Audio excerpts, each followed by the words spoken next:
it's Kathy Schmitz again, and I wanted to show you the July One Stitch at a Time design. And this one is called Flutterby, and if you are a member of the club, you will have gotten my email with a little story behind why I called it that. So I stitched it up in two different ways, which is what I normally do every month, and I wanted to show you the two different versions. So this one I stitched using DMC floss in a single color, and this is a fabric called Rice Paper by Moda, and I actually designed that by scanning in a piece of antique rice paper that I found in Paris at a flea market years ago. So it kind of has a neat texture to it, like the crackle. It's a little bit lighter colored than the crackle, but I really like it as a background because it just gives it a little something rather than just plain. And so the other way that I stitched this design up was multicolor, and again using DMC threads. And the only difference between the two, there are a couple differences, is you'll notice the sun. So on this side, he's got a little simple face, and on this side, I just did a stem stitch, starting from the outside and going in and spiraling all the way to the center to fill it in. And also, I filled in these little areas where on this one, I just left them blank like that. So basically, that's the only difference between the two. Those stitches and then the color of the thread, and you can see it looks like two very, very different designs. So depending on what you're after, you can choose whichever colors work best for you. I can't wait to see what you do with it though.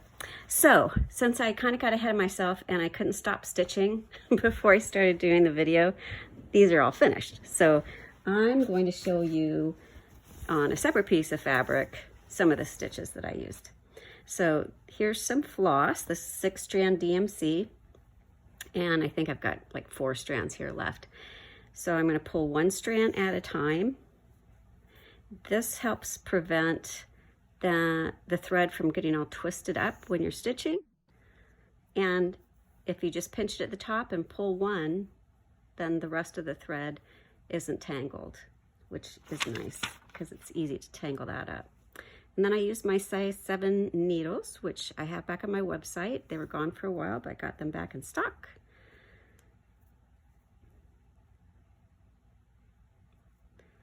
And the way I like to tie a knot is I lay these side by side. So bring the needle and the thread end together, and then I pinch them together on the needle. And I wrap that around a couple of times, hold that wrap with my finger and my thumb, and then pull the needle. I'm still pinching at the end, and I come up with a nice knot. So the first thing I'll show you is the eyes and the mouth. These, I just wanted a really slight little curve, so it looks like his eyes are closed and a happy little mouth. And it's a little too small to do a stem stitch and a curve like that. What I have found for these type of stitches is that a kind of a opened up fly stitch works really well. Just like that. So the way to do that is to start on one side of the eye, and then you're taking your thread the same direction as that curve, and putting the needle down on the other side of the eye, bringing it up at the bottom of the curve. Have the thread under the needle, and that way it holds it in place, kind of pulls it in place there. And then you just tack it down right on the other side. And this nose is tiny, tiny, and all you do to make this little nose are 2 very small stitches. So one going one direction, and then one going this other direction.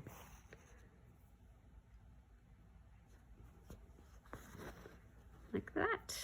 And then we'll just do one more open fly stitch for the mouth. There's a little grin. And that's how easy that is. Okay, so the next step we want to do is to outline the sun with a stem stitch. So for a stem stitch, I take about 1/8 of an inch stitches. So my first one's going to be about 1/8 of an inch, and I'm going to come back about a 1/16 of an inch. So right halfway in between. Since this is a curve, pretty sharp curve, I want to carry my thread on the outside of that curve.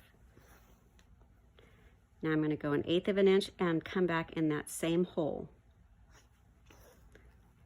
And always carry your thread on the same side. There's that hole, boop, right there. And that's how easy the stem stitch is. If you don't enjoy the stem stitch and you don't feel like practicing, just go ahead and do a stitch that you're comfortable with. If you're comfortable with back stitch, go for it. I'm still not as comfortable with back stitch, so I always seem to go back to the stem. Okay, so I'm going to end that. Normally I would go all the way around. And I want to show you what I did to make these little sun rays. They're filled in, and you know how we were doing the fan leaf? Well, these are kind of a fan sun ray. So I'm going to start at the tip and take my needle out to one side of that. And if you were starting with a fresh length of thread, don't have the knot here because a bunch of stitches are going to be coming through there. So start somewhere else. Okay, and then we'll go to the other side, down to the point again. And now I'm going to come up right in the middle and down to the point, and the middle of that on each side. And I just keep going around, going back and forth until it's pretty much filled in.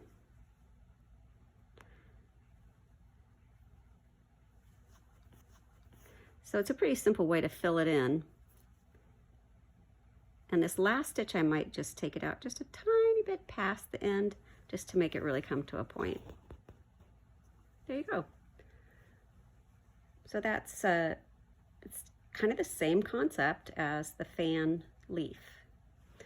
So I'll tie my knot. You can either tie a knot or you can thread your needle under stitches. I like to just wrap it twice around my needle and then pull that loop all the way down to the fabric, put my finger on it and pull. Now I have a knot right up against the fabric, and then I'm going to wrap my needle or the thread around the needle again a couple of times. This time I'm going to make that loop stop the knot about 1/4 of an inch above the fabric. And now all I have to do is clip in between there, and I've got a knot here all ready to go. So we're talking about the fan leaf. That's what the leaves are on the antenna. So on these little guys, this is a fan leaf. So first I would stem stitch the stem and then start work on the leaves. So on the leaves, you're going to start at the pointy end and come down at the base. So all the way from one side to the other. And then I'm going to bring my needle up right on the line on one side. And then take my needle down in that base, the same hole. Now I'm going to bring my needle up on the other side, following the line that I drew.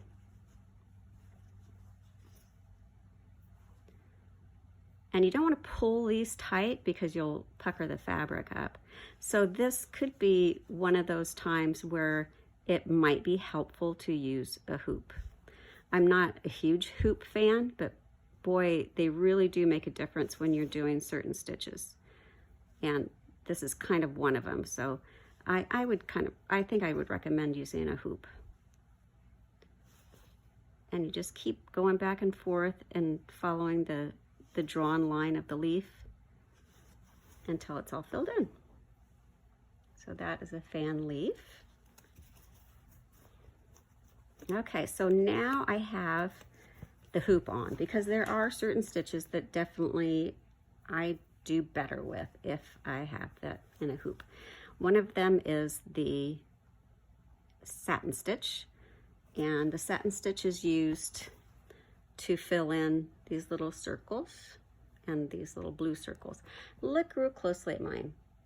They are not perfect circles by any means, but it doesn't bother me at all, and unless you're really, really looking close, you don't see it. Oh, also, this little part right here on this one that's filled in, it's just like the rays of the sun, so a little fan. Okay, satin stitch. So we're going to start on one side, and I found for myself, my satin stitches look better if I do the poke and pull. So if I poke the needle up through and pull, poke it down and pull.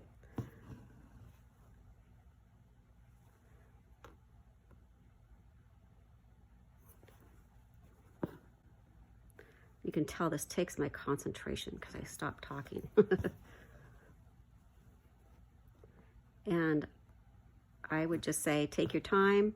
You can, if you saw some of my other videos, you'd know I have some little cheats that work. If you have an orange Sharpie or felt pen of some sort, you could color that in, that circle, before you stitch, so that if your stitches don't line up exactly, you aren't seeing the fabric underneath. It just looks like the orange stitching. So see, that one is kind of spaced. I accidentally left a little gap in between, and instead of taking it out, I'm just going to add a stitch in between there. So if you're wanting to enter these in a contest, do not follow my example. I do it for the fun of it. I want to enjoy what I do, and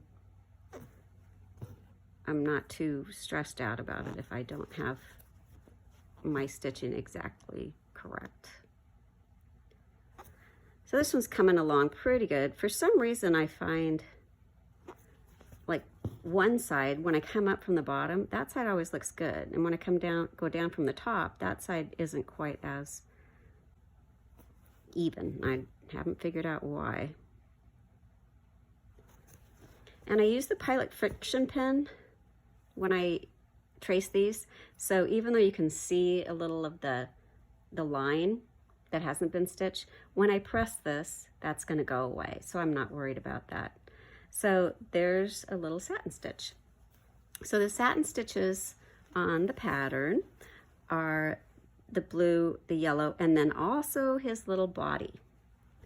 And I didn't outline it, and I just left some blank spaces because I thought that kind of added a little bit of texture to that.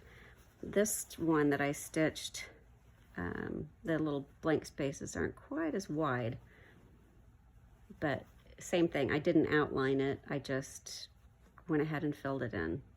Okay, so the other leaves, the ones that are in the butterfly's wings, those are Fishbone. And since it's in a hoop, I can take longer stitches and I don't have to worry about the fabric puckering. So I'm going to take a stitch from the top to the bottom, just like we did for the fan, and come up on one side again on the drawn line. Only this time I'm going to go down about 1/4 inch and cross that center stitch and bring the thread up on the other side of that center line, and I'm right on the drawn line, and where I put it in before, where I crossed it over and put the needle down there, I'm going to go on the other side of that center line, and I just alternate sides. And now when I come across, I'm going to go a little bit lower.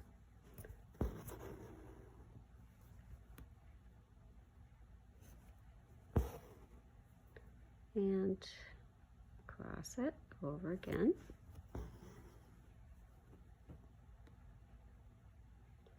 And we'll just continue this all the way down to the bottom. So now I'm coming close to the bottom part of that leaf, and I'm still going to cross over, but not go down quite as far because I have run into the stem, so I can't continue to go down. And then by the end, I'm just going to bring it into that same hole at the base. The final stitch I want to show you are the French knots. So there's a few on here. It's on the bottom wing. So wherever you see a dot, those are French knots. I wrapped these twice. So I'm going to pull my needle up right on a dot, wrap my needle or the thread 2 times around the needle, put the point of the needle really close to where it came up, and slide those little wraps down all the way to the fabric. I like to put my finger and my thumb holding that thread, and then pull the thread down, and there's a pretty little French knot. You could tie it off, but these are so close together on the pattern that I would just carry it over to the next one.